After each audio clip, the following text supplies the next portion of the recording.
wamefanikiwa kumfunga Azam, kuna green light ya Young Africans kwenda kuchukua ubingwa.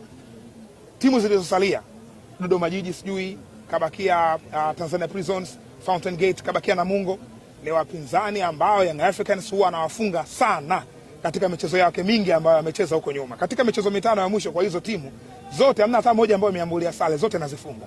Kwa hiyo ukija kuangalia maana yake katika makaratasi hii ni favorite, kwa maana Young Africans ni favorite. Kwa hiyo timu ambayo inaweza kasimamisha mbio za ubingwa za Simba au anaweza kufanikiwa kumzuia, lakini kwa asilimia kubwa ni mwenyewe mnyama ndio anaweza kumsimamisha Young Africans. Mziki wa mnyama ule wa jana.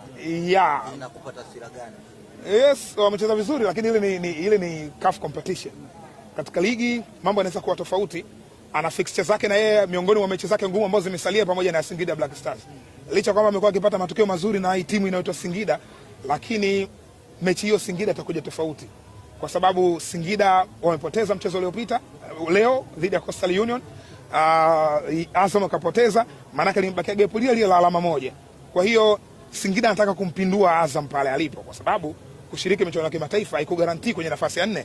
Inawezekana timu kombe la FA akaja kuchukua Stand United huko au timu nyingine tofauti ikawa tafrani. Kwa hiyo nawaona Simba na wao wana fixture ngumu, lakini fixture ngumu zaidi ambayo imebakia ni ya Singida Black Stars pamoja na Young Africans wenyewe. Lakini naamini na naona kama kuna picha ya dabi inaenda kuamua nani anakuwa bingwa msimu huu.